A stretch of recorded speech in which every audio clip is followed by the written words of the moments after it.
हे भगवान, यह क्या हो गया। इतनी मेहनत से कमाया हुआ धन एक रात में चोरी हो गया। मैंने बड़ी मुश्किल से इतना धन जमा किया था कि इस बार जमींदार का सारा कर्जा चुका दूंगा। अब मैं जमींदार को कहां से पैसे दूंगा। वह तो मेरी सारी जमीन हड़प लेगा। वह तो मेरा जीना मुश्किल कर देगा। हे भगवान, मैं क्या करूं। रामू, यह सब क्या हो गया भाई? तुम्हारे घर चोरी कब हो गई? यह सब हुआ कैसे? क्या पता भाई। कल रात को मैं थोड़ी देर के लिए खेत की पहरेदारी करने गया और जैसे मैंने सुबह आकर देखा तो घर का ताला टूटा हुआ था और घर से सारा धन जो मैंने जमींदार के लिए रखा था सब चोरी हो चुका था। अरे रामू, यह तो बहुत बुरा हुआ। भगवान सत्यानाश कर उसे चोर का। यह सारी बात बगल में खड़ा किशन सुन लेता है और दौड़ा दौड़ा अपने दोस्त मंगरू के घर जाता है। मंगरू उसे देखकर बोलता है, अरे किशन, आज सुबह सुबह तुम्हें अपने दोस्त की याद कैसे आ गई? तुम इतनी सुबह यहाँ? क्या हुआ भाई, क्या बात हो गई? अरे मंगरू, क्या तुम्हें पता है हमारे गांव में चोरी हुई है? वह बेचारा रामू है ना, उसके घर किसी ने चोरी कर ली है और उसका सारा धन चुरा लिया है। क्या सच में? मुझे तो इस बारे में कुछ नहीं पता। मुझे बस अभी तुमसे ही पता चल रहा है। वैसे मंगरू, कल रात को तुम कहाँ थे? अरे किशन, मैं तो अपने घर ही था। पर तुम ये क्यों पूछ रहे हो? अब ज्यादा बनने की कोशिश मत करो। मैं तुम्हें बचपन से जानता हूं और तुम मुझसे झूठ नहीं बोल सकते। सच सच बताओ, यह सब तुमने ही किया है ना? क्यों करते हो तुम ऐसे काम? मैं तुम्हें कितने दिन से एक ही बात समझते आ रहा हूं कि यह सब गलत है। किसी और की मेहनत की कमाई ऐसे चुराकर खाना कोई अच्छी बात नहीं है। किसी दिन तुम पकड़े जाओगे तो बहुत बुरे फंसोगे। तुम मेरे बचपन के बहुत अच्छे दोस्त हो, इसलिए मैं तुम्हें इतना समझाता हूं। तुम दिल के इतने साफ हो, लेकिन तुम्हारी एक ऐसी आदत की वजह से तुम्हारा नाम खराब हो जाएगा। तुम ये आदत छोड़ क्यों नहीं देते? देखो, मेरे ऊपर कर्जा है। मेरी बहन की शादी भी करनी है और तुम यह भी जानते हो कि तुम्हारी तरह मैं भी एक अनाथ हूं और मुझ पर कितनी सारी जिम्मेदारी है। फिर भी मैं मेहनत से कमा कर खाता हूं। मेरे पास जमीन का एक छोटा सा टुकड़ा है। मैं उस पर मेहनत करता हूं और ईमानदारी की जिंदगी जीता हूं और मैं चाहता हूं कि तुम भी ईमानदारी की जिंदगी जियो। यह सब चोरी चकारी के काम छोड़ दो। देख लेना, एक दिन तुम बहुत बुरे फंसोगे। क्या यार किशन, तुम भी सुबह सुबह मुझे बातें सुनते जा रहे हो। तुम तो अच्छी तरह से जानते हो ना कि मुझे मेहनत के काम नहीं होते। मुझे मेहनत करना बिल्कुल पसंद नहीं। तो तुम मेरी बात नहीं मानोगे? ठीक है, जो करना है करो। मैं जा रहा हूं। मंगरू की यह बात सुनकर किशन को थोड़ा सा गुस्सा आ जाता है और वह गुस्से में वहां से निकल जाता है और थोड़ी दूर जाकर एक पेड़ के नीचे बैठ जाता है। अरे भाई, क्या तुमने सुना है? हमारे बगल के गांव में एक बहुत पहुंचे हुए महात्मा आए हुए हैं। मैंने सुना है कि वह बहुत चमत्कारी व्यक्ति है और वह ऐसे ऐसे चमत्कार करते हैं कि आदमी देखकर दंग रह जाता है। और उनकी बातें सुनकर कितना भी बुरा आदमी हो, वह अपने बुरे काम छोड़कर सत्य मार्ग पर चढ़ने लगता है। उनकी बातों का जादू ही ऐसा है कि आदमी अपनी सारी बुरी तो आदतें छोड़ दे और अच्छे कामों में लग जाए।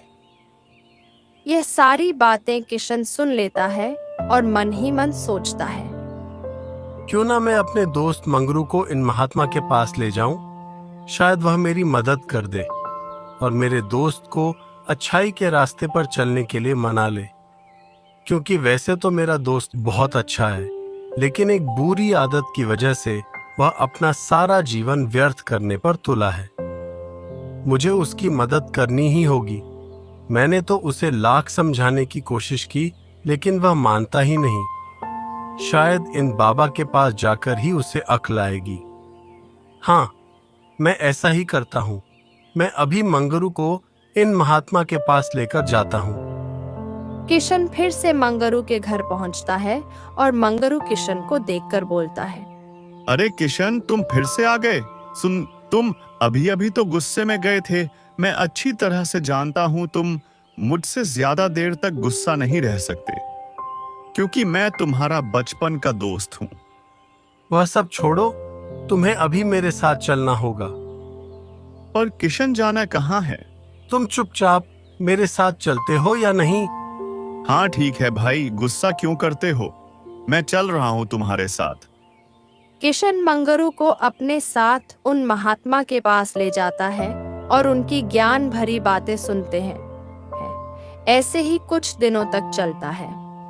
मंगरू रोज आकर साधु बाबा की ज्ञान भरी बातें, उनके प्रवचन सुनता है और साधु बाबा की बातों का मंगरू पर असर होने लगता है। और एक दिन मंगरू सोचता है, मुझे लगता है कि मेरा दोस्त सही कह रहा था। चोरी करना बहुत बुरी बात है। आज मैं समझ गया हूं कि ईमानदारी से कमाया हुआ धन ही सच्चा धन होता है और चुराया हुआ धन पाप कहलाता है। ऐसे ही कुछ दिन बीत जाते हैं। एक दिन मंगरू बाबा के पास जाकर बोलता है, बाबा, मैं बहुत दिनों से आपके यहाँ में आ रहा हूँ। आपकी अच्छी अच्छी बातें सुन रहा हूँ। मुझे आपकी कथाएं, प्रवचन बहुत पसंद है बाबा। असल में सच बताऊं तो मैं एक चोर हूँ और चोरी करना मेरा पेशा है। लोगों के घर में चोरी करके ही मैं अपना घर चलाता हूँ। लेकिन मैं आपकी बातों से बहुत प्रभावित हुआ हूँ। ठीक है बेटा, अगर तुम मेरी बातें मानते ही हो तो ये चोरी करना तुम छोड़ क्यों नहीं देते? मैं क्या करूं बाबा? मुझे दूसरा कोई काम नहीं आता और मैं चोरी अब से नहीं, बरसों से करता आ रहा हूं और मुझे उसकी आदत हो चुकी है। इसलिए मुझे कोई दूसरे काम नहीं। मुझसे न खेती होती है, न ही कोई मेहनत मजदूरी। मुझे तो बस चोरी की आदत सी हो गई है। तो मैं चोरी कैसे छोड़ दूं? बेटा, तुम मेरी एक बात मानो। कुछ दिनों तक मेरे आश्रम पर ही रुक जाओ और यही कुछ दिन रहो और आश्रम के काम में हाथ बटाओ और कुछ ही दिनों में तुम चोरी छोड़ दोगे। ऐसे ही कुछ दिन बीत जाते हैं। मंगरू साधु बाबा के साथ रहने लगता है और उनकी सेवा करता है और कुछ ही दिनों में मंगरू सुधर जाता है। उसमें बदलाव आने लगते हैं। अब मंगरू पहले जैसा नहीं रहा। साधु बाबा उसके इस व्यवहार से बहुत खुश होते हैं और उसकी सेवा से बहुत प्रसन्न होते हैं। एक दिन साधु बाबा बोलते हैं, बेटा, मैं तुम्हारे सेवा भाव से बहुत खुश हूँ, लेकिन मुझे अब जाना होगा। मैं एक साधु हूँ और एक साधु का कोई एक ठिकाना नहीं होता। मुझे अब दूसरी जगह जाना होगा और जाते जाते मैं तुम्हें कुछ देना चाहता हूँ। मांगो, तुम्हें क्या मांगना है? बाबा, आपके पास जो पशु पक्षियों की बोली समझने की सिद्धि है, मैं वही चाहता हूं। बस आप कृपया कर मुझे वह सिद्धि दे दीजिए। मेरी बड़ी मदद हो जाएगी। ठीक है बेटा, मैं तुम्हें वह सिद्धि दे देता हूँ, पर उसका कोई दुरुपयोग मत करना, वरना तुम्हारा सर्वनाश हो जाएगा। ठीक है बाबा, आपका बहुत बहुत धन्यवाद। इतना कहकर बाबा वहां से चले जाते हैं और मंगरू अपने घर चला जाता है और सबसे पहले जाकर अपने मित्र किशन से मिलता है। अरे मंगरू, तुम इतने दिनों से कहाँ थे? मैं उन्हें बाबा जी के पास गया था, जिस बाबा के पास तुम मुझे लेकर गए थे। मैं इतने दिनों से उन्हीं के पास था। आज तुम्हारी वजह से मैं एक अच्छा इंसान बन पाया हूं। तुम उस दिन मुझे वहां नहीं लेकर जाते तो मेरी जिंदगी आज भी वही होती, पर मैं पूरी तरह से बदल चुका हूं। मैंने चोरी करना छोड़ दिया है। अब मैं भी तुम्हारी तरह मेहनत करूंगा और मेहनत करके धन कमाऊंगा। अरे यह तो बहुत अच्छी बात है। मंगरू दूसरों के खेतों में जाकर मजदूरी का काम करने लगता है। देखते ही देखते कुछ दिन बीत जाते हैं। एक दिन किशन की बहन को देखने लड़के वाले आते हैं। किशन जी, हमें आपकी बहन बहुत पसंद आई और हम जल्द से जल्द यह शादी करना चाहते हैं। रामलाल जी, अगर आपकी कोई और इच्छा है वह तो बता दीजिए, क्योंकि मेरे माँ बाप तो नहीं हैं। हम दोनों भाई बहन अनाथ हैं। मुझसे जो बन पाएगा मैं वह जरूर करूँगा, लेकिन अगर आपकी कोई और मांग हो तो आप अभी बता दीजिए, आगे बात बढ़ाने में आसानी होगी। नहीं नहीं किशन जी, हमारी और कोई मांग नहीं है। हमें तो केवल एक अच्छी बहू चाहिए। इतना कहकर वह लड़के वाले वहां से चले जाते हैं। किशन बहुत खुश हो जाता है और सोचता है, बहुत अच्छे लोग मिले हैं। इतने अच्छे लोग तो ढूंढने से भी नहीं मिलेंगे। उन्होंने तो दहेज के लिए साफ साफ मना कर दिया, लेकिन बड़े भाई होने के नाते मेरा यह फर्ज बनता है कि मैं बारातियों का स्वागत बहुत अच्छे से करूं। चलो, अब पर मुझे पैसों का इंतजाम जल्द से जल्द करना पड़ेगा। मैं एक काम करता हूं, मेरे चाचा जी इसी गांव में रहते हैं। मैं उनसे ही मदद मांग लेता हूं, वह मेरी मदद जरूर करेंगे। किशन अपने चाचा के यहाँ जाता है। किशन को देखकर चाचा बोलते हैं, अरे आओ किशन, मैं तुम्हारे पास आने वाला था। माफ करना किशन, मुझे पता था कल तुम्हारे घर लड़के वाले आने वाले थे, पर मुझे किसी जरूरी काम से शहर जाना पड़ गया। मैं तुम्हें पूछने आने वाला था। क्या कहा लड़के वालों ने? उन्हें हमारी पूनम पसंद तो आई ना? हाँ चाचा जी, उन्हें हमारी पूनम बहुत पसंद आई और बहुत अच्छे लोग हैं चाचा जी। दहेज के नाम पर उन्होंने मुझे कुछ नहीं मांगा। वह तो बस हमारी पूनम को अपने घर की बहू बनाना चाहते हैं, और मैं नहीं चाहता कि बारातियों की खातिरदारी में कोई कमी हो। इसीलिए मुझे थोड़े पैसे की जरूरत थी। चाचा जी, क्या आप मुझे 2000 रुपए उधार दे सकते हैं? मैं मेहनत करके आपके सारे पैसे चुका दूंगा। आप तो जानते हैं चाचा जी, आपके अलावा और कोई रिश्तेदार है ही नहीं। आप ही मेरे पिता की जगह हो। हाँ बेटा, क्यों नहीं, तुम चिंता मत करो, मैं तुम्हें पैसे दे दूंगा। वह क्या है ना, तुम्हारी चाची अभी घर पर नहीं है और तिजोरी की चाबी उसके पास है। वह जैसे ही घर पर आती है, मैं तुम्हें घर पर आकर पैसे दे जाऊंगा।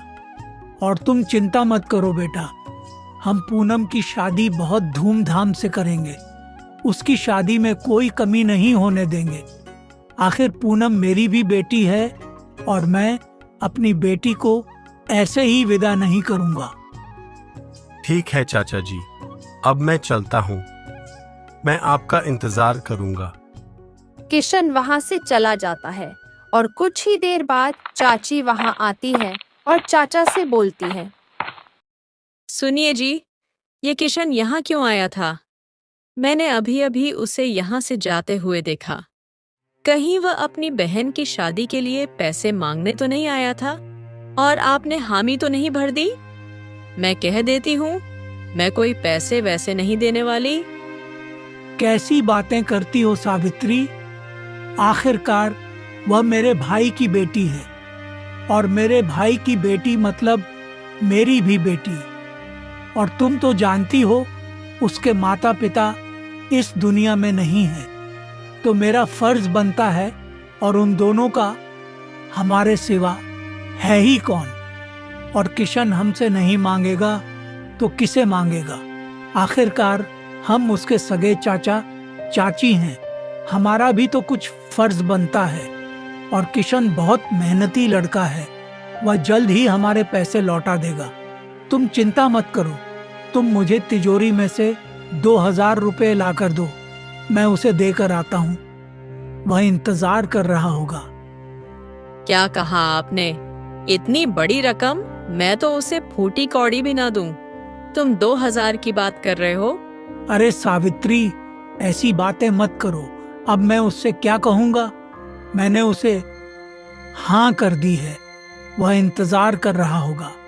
आपने क्या मुझसे पूछकर उसे हाँ कहा था? नहीं ना, मैं कुछ नहीं जानती। आप उसे कुछ भी बहाना कर दीजिए। आप नहीं जानते आजकल के रिश्तेदारों को। माँ बाप न होने का फायदा उठाकर मैं लूटने आया है। और हाँ, वो आपके 2000 कभी नहीं चुकाएगा। इसीलिए कहती हूँ, उसे पैसे ना देने में ही समझदारी है। आप बहुत भोले हो, किसी की बात में आ जाते हो। अभी जाइए और उसे कोई बहाना बना दीजिए। सावित्री, उसने आज तक हमसे कोई मदद नहीं मांगी। अब उसकी बहन की शादी है, इसीलिए वह हमारे पास आया है। मुझे लगता है हमें उसे पैसे दे देने चाहिए। तुम्हें एक बार में समझ नहीं आता क्या? मैंने एक बार कह दिया नहीं तो नहीं। मैं उस किशन के लिए 1 रुपया भी नहीं देने वाली। तुम्हें जो करना है कर लो, मेरा दिमाग मत खाओ। मुझे और भी काम है। ऐसा कहकर सावित्री वहां से चली जाती है और चाचा सोच में पड़ जाता है। हे भगवान, अब मैं क्या करूंगा? मैंने किशन को हाँ कर दी है और यह सावित्री मानने को तैयार नहीं है। उधर किशन आस लगाकर बैठा होगा। अब मैं किस मुंह से किशन के पास जाऊंगा? लेकिन जाना तो पड़ेगा। बेचारा कहीं और से इंतजाम कर लेगा, नहीं तो मेरे भरोसे बैठा रहेगा। मैं अभी उसके पास जाता हूँ। अरे आइए ना चाचा जी, मैं आपका इंतजार कर रहा था। आपका बहुत बहुत धन्यवाद चाचा जी, जो आपने मेरी मदद की। मैं तो इसी चिंता में था कि पैसे का इंतजाम कैसे होगा, लेकिन आपने तो सारी समस्या ही समाप्त कर दी। मेरी सारी चिंता ही मिट गई। अब मेरी पूनम की शादी बहुत धूमधाम से हो जाएगी। उसकी शादी में कोई कमी नहीं होगी। जैसा मैंने सोचा था वैसा ही होगा। अरे बेटा, वह बात यह है कि तुम्हारी चाची ने कल ही अपनी मायके में अपने पिता के इलाज के लिए पैसे दे दिए और ये बात मुझे नहीं पता थी। और जब मैंने सावित्री से पैसे मांगे तब उसने मुझे बताया कि घर में पैसे है ही नहीं। मुझे माफ कर देना बेटा, मैं तुम्हारी कोई मदद नहीं कर पाऊंगा, लेकिन एक रास्ता है। क्यों ना तुम जमींदार से थोड़े बहुत पैसे ब्याज पर ले लो। वैसे भी बेटा, मुझसे भी लेते तो तुम्हें चुकाना ही पड़ता। आखिर वह भी तो एक कर्ज ही हुआ ना। उससे अच्छा तुम जमींदार से थोड़े पैसे उधार ले लो और उन्हें जल्द से जल्द चुका देना। ये सारे बातें सुनकर किशन बहुत निराश हो जाता है और अपने चाचा से कहता है, ठीक है चाचा जी, कोई बात नहीं, मैं जमींदार के पास जाता हूँ। जमींदार जी, मेरी बहन की शादी तय हो गई है और उसकी शादी के लिए मुझे कुछ पैसों की जरूरत थी। क्या आप मुझे 2000 रुपए दे सकते हो? मैं जल्द से जल्द आपका कर्जा लौटा दूंगा। किशन, तुम्हें तो पता है ना कि मैं ऐसे ही किसी को पैसे नहीं देता। तुम्हें उसके लिए मेरे पास कुछ ना कुछ गिरवी रखना होगा, तभी मैं तुम्हें पैसे दे पाऊंगा। हाँ जमींदार जी, मेरा खेत है ना, मैं उसे आपके पास गिरवी रखता हूँ। जैसे ही मेरे पास पैसे आएंगे मैं छुड़ा लूंगा। तुम उस बंजर जमीन को खेत रहते हो, वह छोटा सा जमीन का टुकड़ा, उसे मैं रखकर क्या करूंगा? उसमें तो ना के बराबर फसल होती है, जिसमें तुम 2 वक्त की रोटी भी ठीक से खाना नहीं पाते।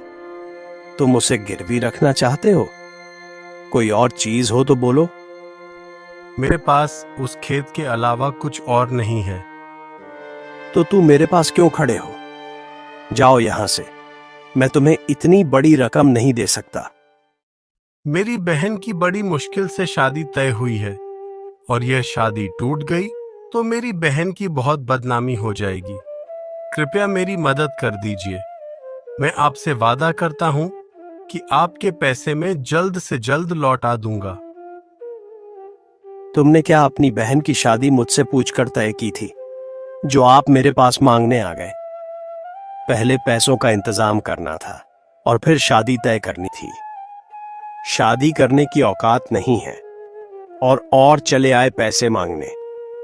अगर पैसे नहीं हैं तो शादी कर क्यों रहे हो? अपनी बहन को घर पर ही बैठाओ। जब पैसे आएंगे तब शादी करना। अपनी औकात के हिसाब से शादी करनी चाहिए थी ना। और अब यहाँ खड़े खड़े मेरा समय मत बर्बाद करो, मुझे और भी काम है। सारी बातें सुनकर किशन को बहुत दुख होता है। उसके दिल को बहुत ठेस पहुंचती है और वह निराश होकर वहां से चला जाता है।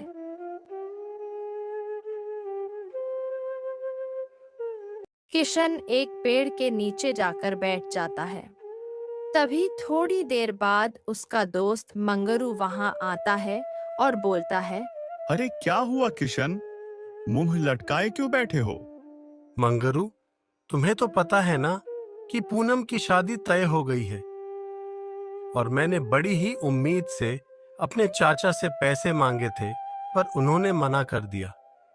उसके बाद मैं जमींदार के पास गया तो उन्होंने भी पैसे देने से इनकार कर दिया। क्या करूं? मेरी कुछ समझ में नहीं आ रहा। अगर ये शादी टूटी तो सच में हमारी पूनम की बहुत बदनामी होगी। फिर तो उससे कोई शादी नहीं करेगा। लोग तो गलत ही समझेंगे ना कि हमारी पूनम में ही कुछ कमी है। ये सारी बातें मंगरू सुनता है और उसे भी बहुत बुरा लगता है और मंगरू बोलता है, अरे किशन, तुम चिंता क्यों करते हो? तुमने मुझे पहले क्यों नहीं बताया? तुम चिंता मत करो, तुम अपने घर जाओ, पैसे का इंतजाम हो जाएगा। अरे मंगरू, तुम इतने पैसों का इंतजाम कहां से करोगे? तुम्हारे पास तो पैसे भी नहीं है। कहीं तुम्हारा इरादा फिर से चोरी करने का तो नहीं है? अरे नहीं नहीं भाई, ऐसा कोई इरादा नहीं है। वह पड़ोस के गांव में मेरा एक और दोस्त रहता है। मैं उससे थोड़े पैसे उधार मांग लूंगा और वह बहुत अच्छा आदमी है, वह मुझे दे देगा। तुम फिक्र मत करो। जब तुम्हारे पास आएंगे तो मुझे दे देना, मैं उसे चुका दूंगा। और पूनम तुम्हारी अकेले की बहन नहीं है, वह मेरी भी बहन है। तुम बिल्कुल चिंता मत करो, हम उसकी शादी में कोई कमी नहीं रखेंगे। धूमधाम से उसकी शादी करेंगे। तुम निश्चिंत होकर घर जाओ।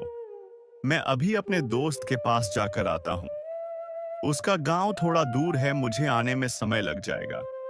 तुम मेरा इंतजार करना। मंगरू की यह सब बातें सुनकर किशन बहुत खुश हो जाता है और अपने घर चला जाता है। और मंगरू सोचता है, मैंने किशन से कह तो दिया कि पैसों का इंतजार हो जाएगा, लेकिन मैं इतने सारे पैसों का इंतजाम कहां से करूंगा? मैंने तो उसे झूठ बोल दिया है कि मेरा दोस्त है, वह मुझे पैसे दे देगा। लेकिन सच तो यह है कि मेरा कोई दोस्त नहीं है। लेकिन मुझे कुछ ना कुछ करना ही होगा और पैसों का इंतजाम करना होगा, नहीं तो पूनम की शादी टूट जाएगी। मेहनत मजदूरी करके तो मैं इतनी बड़ी रकम नहीं जुटा पाऊंगा। उसके लिए तो मुझे चोरी ही करनी पड़ेगी। यह भगवान मुझे माफ करना, मैं आज मजबूर हूं। मैं सिर्फ अपने दोस्त के लिए यह चोरी कर रहा हूं। इसके बाद मैं कभी चोरी नहीं करूंगा। बस मुझे आज के दिन माफ कर दो। और मैं वादा भी करता हूं, मैं जहां से भी चोरी करूंगा, मैं बाद में उनके पैसे लौटा दूंगा। अगर यह बात मैं अपने दोस्त को बताता हूं तो वह मुझे कभी चोरी नहीं करने देगा, इसलिए मैं उसे कुछ नहीं बताऊंगा। ये सब सोचकर मंगरू दूसरे गांव चोरी करने के इरादे से चला जाता है। तभी रास्ते में एक नदी पड़ती है। मंगरू उसे पर कर ही रहा होता है। तभी उसके पीछे एक व्यापारी भी उसी नदी को पार कर रहा होता है। अरे दोस्त, मेरे लिए रुको, मैं भी आ रहा हूँ। जरा मेरा थैला तो पकड़ना, मुझे चलने में थोड़ी दिक्कत हो रही है। मंगरू उसे व्यापारी की थैली पकड़ लेता है और चलने लगता है।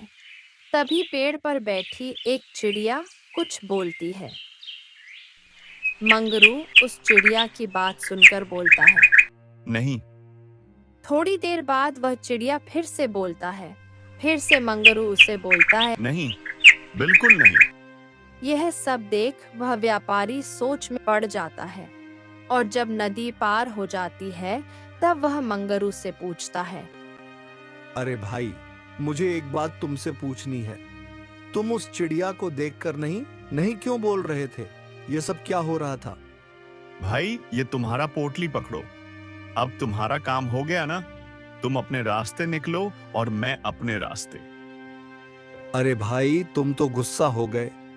मैं तो बस यूं ही पूछ रहा था, क्योंकि मैंने आज तक किसी इंसान को किसी पंछी से बात करते नहीं देखा। तुम पहले इंसान हो, इसलिए मुझे थोड़ी उत्सुकता हो गई, इसलिए तुमसे पूछ लिया। बता भी दो, इतना क्या गुस्सा कर रहे हो? नहीं तो मैं रास्ते भर तुम्हारे बारे में सोचता रहूंगा, मुझे चैन ही नहीं आएगा। मैं इसी बारे में सोचता रहूंगा कि तुमने उसे चिड़िया से नहीं क्यों कहा, और चिड़िया ने तुमसे क्या कहा। ठीक है, तो सुनो। मैं एक चोर हूं और बगल के गांव में चोरी करने जा रहा हूं, और वह चिड़िया मुझे यह कह रही थी कि तुमने जो पोटली मुझे थमाई है, उस पोटली को चुरा लो। उसमें सोने के सिक्के हैं, इसलिए मैंने उसे नहीं कहा। और जब मैंने दूसरी बार नहीं कहा, तब वह मुझसे कह रही थी कि अभी भी तुम्हारे पास वक्त है, इस आदमी को धक्का दे दो और पोटली लेकर वहां से भाग जाओ। इसलिए मैंने दूसरी बार भी उसे नहीं कहा। यह सारी बातें सुनकर व्यापारी हक्का बक्का रह जाता है। यह कैसे हो सकता है? आखिरकार एक चिड़िया कैसे बोल सकती है, और तुम उसकी बोली कैसे समझ सकते हो? और तुम्हें कैसे पता?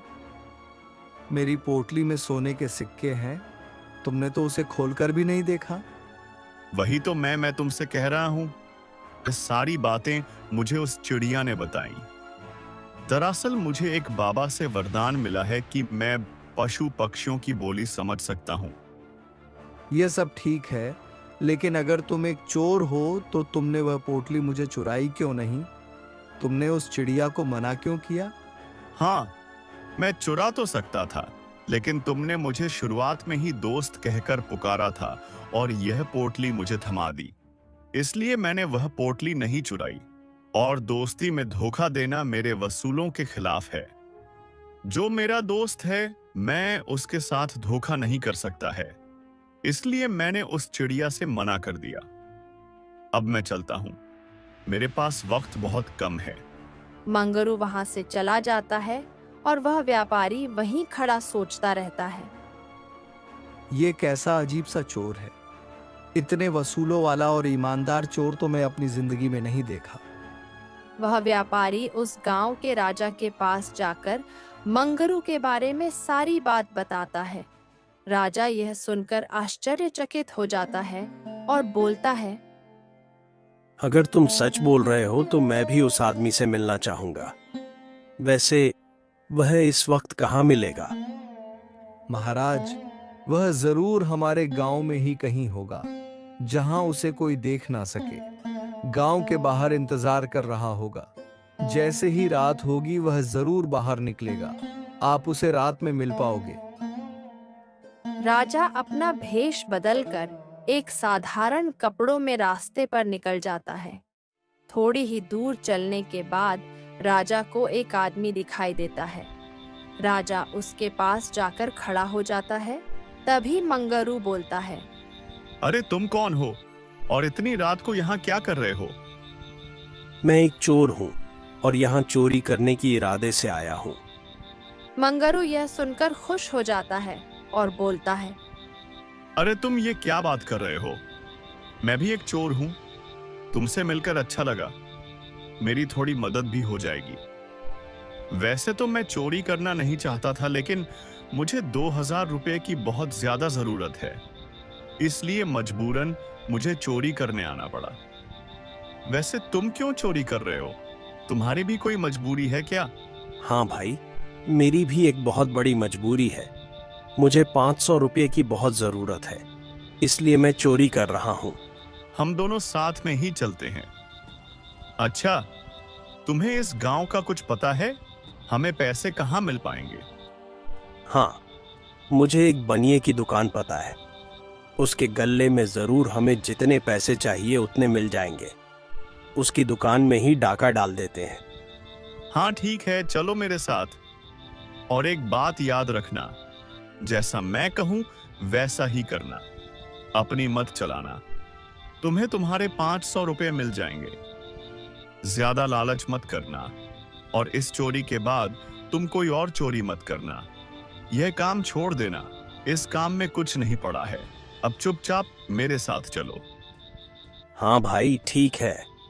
दोनों मिलकर उस बनिए की दुकान में घुस जाते हैं और गले को खोलते ही मंगरू उसमें से 2000 रुपये खुद के लिए और 500 रुपये राजा के लिए निकाल लेता है और राजा को 500 रुपये दे देता है। और मंगरू को भूख भी लग जाती है। तभी उसे सामने शक्कर की बोरी दिखाई देती है।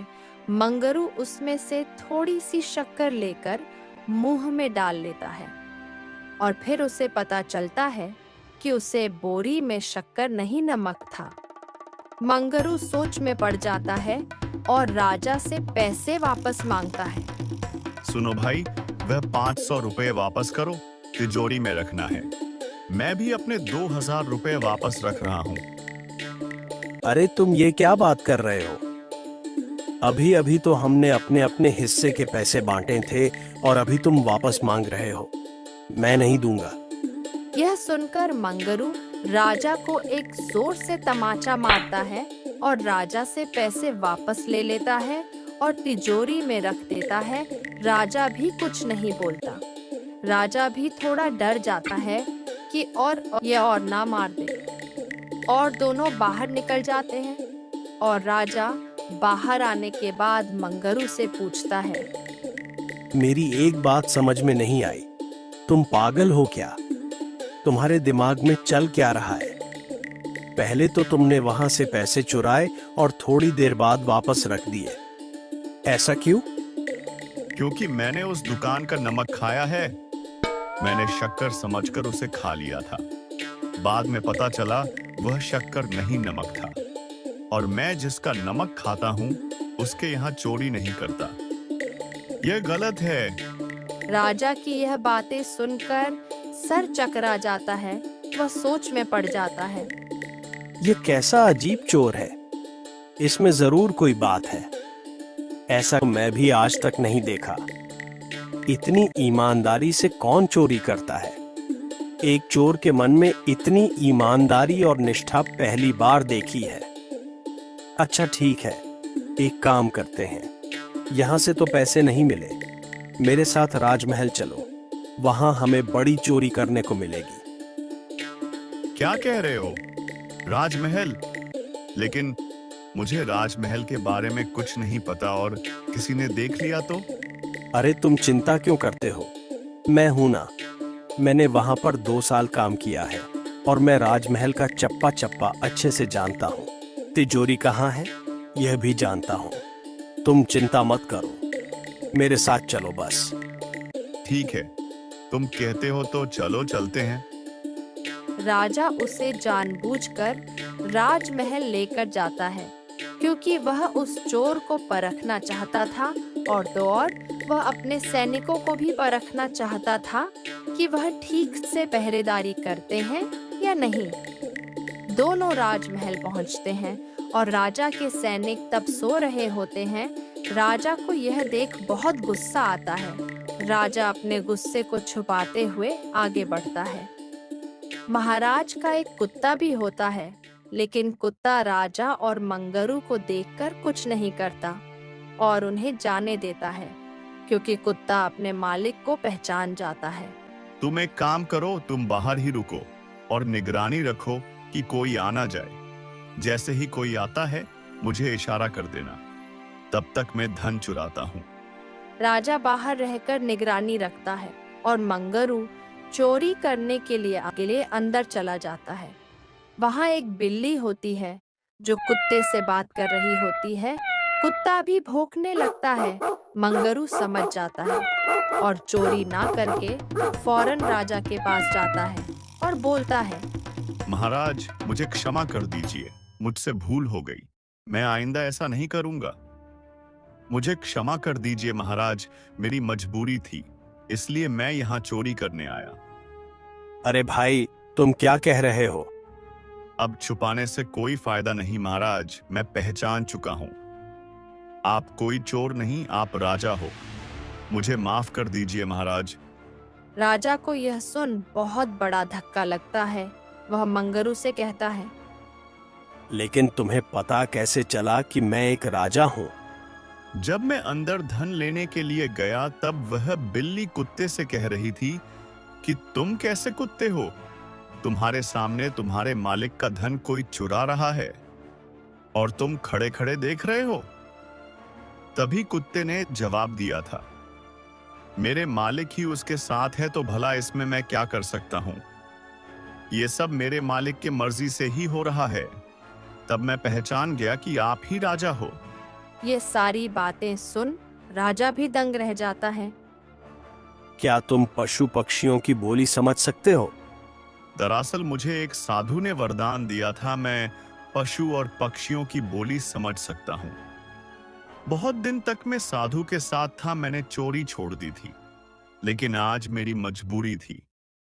मेरे दोस्त की बहन की शादी है और उसके लिए कहीं से भी पैसों का इंतजाम नहीं हो पा रहा। मेरा दोस्त बहुत परेशान था। अगर मैं आज पैसे लेकर नहीं जाऊंगा तो पता नहीं क्या होगा। उसकी बहन की तो शादी टूट जाएगी और उसकी बहुत बदनामी होगी। इसी मजबूरी के कारण मुझे आज चोरी करने आना पड़ा। तुम्हारा फैसला हम कल करेंगे। दूसरे दिन सुबह दरबार में, आप मुझे जो सजा सुनना चाहते हैं मुझे मंजूर है, लेकिन कृपया मेरी एक ख्वाहिश पूरी कर दीजिए। मैं चाहता हूं कि मेरे दोस्त के पास 2000 रुपए पहुंचा दिया जाए, फिर आप जैसा कहेंगे मैं वैसा ही करूंगा। ठीक है मंत्री जी, इसके दोस्त के पास आज ही 2000 रुपए पहुंचा दीजिए। मंत्री किसी आदमी को भेजकर पैसे पहुंचा देता है। मंगरू का दोस्त कहता है, मंगरू कहाँ है? वह क्यों नहीं आया? तुम्हारे साथ पैसे क्यों भिजवाए? मंगरू राजा के कब्जे में है और उसकी यही इच्छा थी कि तुम्हारे यहाँ 2000 रुपये पहुंचा दिए जाएं। यह सुन किशन को बहुत बड़ा धक्का लगता है। वह सोचता है, इसका मतलब मंगरू ने मेरे लिए चोरी की। उसने तो चोरी छोड़ दी थी। उसने यह सब सिर्फ मेरे लिए किया है ताकि मेरी बहन की शादी हो सके। इसमें उसकी कोई गलती नहीं है। वह चोरी नहीं करना चाहता था। वह तो बहुत शरीफ बन गया था। नहीं नहीं, मैं ये पैसे नहीं ले सकता जब तक मेरा दोस्त यहां आकर मुझे पैसे नहीं देता। मैं ये पैसे नहीं लूंगा। तुम मत जाओ अपने राजा के पास और उन्हें के कह दो कि मेरे दोस्त को छोड़ दे। उसकी कोई गलती नहीं है। मैं ये पैसे नहीं लूंगा। वह लोग वापस लौट जाते हैं और राजा को सारी बातें बताते हैं। मंगरू, मैं तुमसे बहुत प्रभावित हूं। मुझे तुम जैसे युवक की ही जरूरत थी। मैंने आज तक तुम्हारे ईमानदार आदमी कहीं नहीं देखा। सच में तुम्हारा जवाब नहीं। और मंगरू, मैं तुम्हारी दोस्ती से भी बहुत प्रभावित हुआ। तुम्हारा दोस्त तुम्हारे सिवा यह पैसे नहीं लेना चाहता। उसके लिए तुम्हें वहां जाना होगा। तुम एक काम करो, तुम अपने दोस्त के पास जाओ और हाँ, सिर्फ 2000 ही नहीं, मैं तुम्हें और भी धन दूंगा ताकि तुम्हारे दोस्त की बहन की शादी बड़े ही धूमधाम से हो सके। इसे रखो, इसमें बहुत सारी स्वर्ण मुद्राएं हैं जिससे तुम्हारा दोस्त की बहन की शादी बहुत अच्छे से हो पाएगी। और उसे कहना कि यह राजा की तरफ से उसे भेंट है। और हाँ, जैसे ही शादी हो जाएगी तुम यहाँ वापस आ जाना। आज से मैं तुम्हें अपने यहाँ नौकरी पर रख रहा हूं। तुम मेरे लिए गुप्तचर का काम करोगे, क्योंकि तुम्हारे जैसा गुप्तचर मुझे कहीं नहीं मिलेगा। राज्य पर आने वाली मुसीबतों को तुम अच्छी तरह से समझ पाओगे, क्योंकि तुम पशु पक्षियों की भाषा को समझ सकते हैं, जो साधारण मनुष्य की बस की बात नहीं। तुम वह कर सकते हो, इसलिए मैं तुम गुप्तचर के रूप में यहां काम करोगे और बदले तुम्हें मुंह मांगी तनख्वाह भी मिलेगी। ये सारी बातें सुनकर मंगरू बहुत खुश हो जाता है और खुशी खुशी अपने दोस्त के पास जाता है और उसे सारी बात बताता है। उसका दोस्त भी बहुत खुश हो जाता है